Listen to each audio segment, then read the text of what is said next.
તમારી ઓળખાણ નહીં આપતા, આપણે યુટ્યુબમાં મૂકતા હોઈએ છીએ. પ્રશ્ન પૂછો. સાહેબ મારે છે ને એક સર્વે નંબર છે, હમ તેમાં બે પૈકી પડેલ છે. એક અમારા નામે છે ને બીજા અમારા ભાઈના નામે છે. હમ એમાં પ્રશ્ન એ છે કે આપણે ફેન્સિંગ કરવું હતું ને એટલા માટે મેં કીધું આપણે ઓલું કરવું હતું. તો એમાં બાજુના ખેડૂત છે ને એ એમ કહે છે કે અમારું દબાણ છે તમારું, ટૂંકમાં આપણી જમીનમાં એનું નીકળે છે એવું એને કીધું. તો મેં કીધું આપણે આપણું કરીને જ પછી કરીએ એટલે આપણે ઉપાધિની ભવિષ્યમાં આપણા કબજામાં ફેન્સિંગ નાખી દો. હા એટલે એમાં પછી મેં કીધું તો આપણે માપીને જ કરી નાખીએ. એટલે પેલા પ્રાઇવેટ માપણી કરાવી લ્યો, સરકારી નો કરાવો તો. દબાણ હોય તો ફેન્સિંગ નહીં નાખતા. હા એટલે નહીં સાહેબ, પછી મેં હદ માપણીની અરજી કરી હતી. બરોબર છે. તો એમાં એનો જવાબ એવો બે કટકા છે તો હદ માપણી ક્યાંથી થશે? હા એટલે એનો એવો જવાબ આવ્યો કે પૈકી બે છે ને તો એ હદ માપણી નથી, એના માટે છે ને 190 માં તો તમામ પૈકીની એક સાથે અરજી અને સંમતિ પત્રક હિસાબ માપણી કહેવાય. હિસાબ માપણી ન કરાવાય અત્યારે. એ બધા સહી નહીં કરે. જ્યારે એનું દબાણ નીકળે છે તો સહી ક્યાંથી કરશે? સહી કરી દે સારી વસ્તુ છે. કરી દે છે, તૈયાર છે બધા.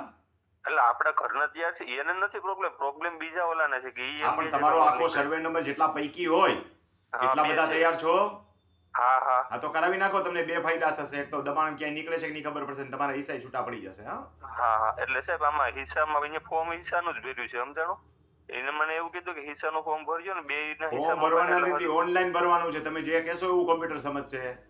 હા એટલે એમ જ અહીંયા બે હિસ્સામાં લખી, પણ અહીંયા રિમાર્ક એવો કર્યો કે હદ માપણી કરવા માટે ને બે ના હિસ્સામાં આપો નહીં કે એટલે કે હદ માપણી થઈ જાય. એટલે હું જે કે આપણે જેમ કહીએ એમ કરી દેશે. તમારે જે કરાવવો નહીં કરી દેશે. કોઈ આમાં કહેવાનું થતું જ નથી. કોમ્પ્યુટર ઓટોમેટિકલી છે. કોઈને ક્યાં કઈ કરવું? તમે પૈસા ભરીને અરજી દે આવો છો, એમાં કોઈને ક્યાં બોલવાનું થાય છે? જેવી માપણી તમે કીધી એવી કરી દેશે. ખોટી માપણી છે તો ખોટી કરી દેશે. એટલે મેં હદ માપણી કીધું એટલે કે આવી રીતનું થાય. અરે ભઈલા, તમે ઘડી વડી પલટી કા મારો. એક તમારે હિસાબ માપણી કરવી છે, હદ માપણી કરવી છે? હિસાબ માપણી કરવી છે ને? હદ માપણી. તમારે હદ માપણી કરવી છે તો અલગ અલગ અરજી કરો ને, જેટલા વાળા હોય એટલા. તો એમાં ક્યાં કોઈ પૂછવા જવાનું છે? અને હદ નો કહેવાય ને, પૈકી માપણી કહેવાય. એમાં તમારે હદ માપણી ન જતા પૈકી માપણી જશે ને કોમ્પ્યુટર હલવાઈ જશે કે આ હું પૂછે છે એમ. તમારો પૈકી સર્વે નંબર છે ને, તો કેટલા વખતથી મારા ઓડિયો સાંભળો. જયારે ગળું ઢળી થાકી ગયો કે પૈકી માપણી કોને કહેવાય, હદ માપણી કોને, આખો ઓડિયો સાંભળી લેજો. અત્યારે તમારે પૈકી માપણીમાં જવાનું છે. જેટલા કટકા માપો એને પૈકી માપણી મરજી કરો. પૈકી માપણી કરીએ એટલે આપણે ટોટલ હદ માપણી પાછા નહીં બોલતા. તમે મારો આખો વિડિયો સાંભળી લ્યો. માપણી અંગેનો તમારે જે પ્રકારે માપણી કરવી એ પ્રકાર થશે. ભલે ભાઈ. ખેડૂત મિત્રો, અનેક વખત કહેવા છતાં ખેડૂતો સમજતા નથી કે કયા પ્રકારની માપણી ક્યારે લાગુ પડે.